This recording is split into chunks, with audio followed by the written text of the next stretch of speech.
સુરતથી મહત્વપૂર્ણ સમાચાર સામે આવી રહ્યા છે। દુબઈથી ચલાવતા હાઈ પ્રોફાઇલ નેટવર્કનો પર્દાફાશ થયો છે।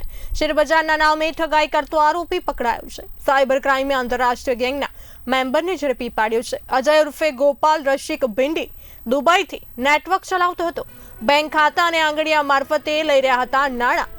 આરોપીએ 14.38 કરોડથી વધુ રકમના ટ્રાન્ઝેક્શન કર્યા છે। અગાઉ 3 આરોપીઓને ઝડપી પાડવામાં આવ્યા હતા।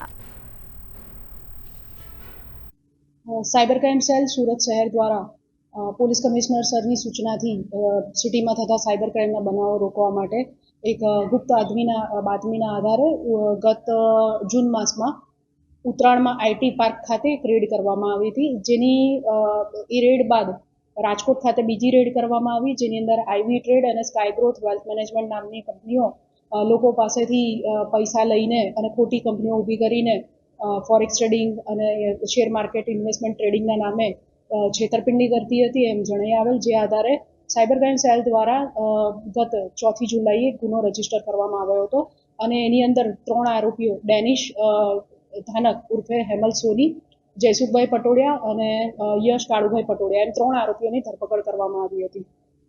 આ ગુનાની તપાસ દરમિયાન ગતરોજ એક બીજા આરોપી અજય ઉર્ફે ગોપાલ ભિંડી રહેવાસી જામનગરની પણ ધરપકડ કરવામાં આવી છે। આ જે આરોપી છે એ અગાઉ પકડાયેલ આરોપી ડેનિશ ધાનકનો સાળો થાય છે અને બેન્કિંગ ક્ષેત્ર સાથે જામનગરમાં ત્યાં કામ કરે છે। લોન એજન્ટ તરીકે, લોન ઓફિસર તરીકે કામ કરે છે। અગાઉ પકડાયેલ આરોપી ડેનિશ ધાનક પણ અગાઉ આઈસીઆઈસીઆઈ બેંકમાં ફરજ બજાવી ચૂક્યો છે। આ જે આરોપીઓ છે તેઓ આ કંપનીની અંદર રાજકોટ ખાતેની જે ઓફિસ હતી એને હેન્ડલ કરતા હતા અને આંગડિયાના જે વ્યવહારો દીપેન ધાનક, નવીન ચંદ્રવત ધાનક જે અત્યારે જે દુબઈ ખાતેથી બધું હેન્ડલ કરતા હતા, એમના કહેવા મુજબ અહીંયાથી આંગડિયાના વ્યવહારો જે થાય એ આ બંને જણા એકબીજાના મેળાપીપણામાં કરતા હતા। અગાઉ આ ગુનાની અંદર લગભગ 100 કરોડથી વધુ આંગડિયાના વ્યવહારો પકડાઈ ચૂક્યા છે। શરૂઆતની તપાસમાં બેન્કિંગ ટ્રાન્ઝેક્શન જે ડમી કંપનીઓની અંદર મળી આવેલ લગભગ 235 કરોડ જેટલા હતા।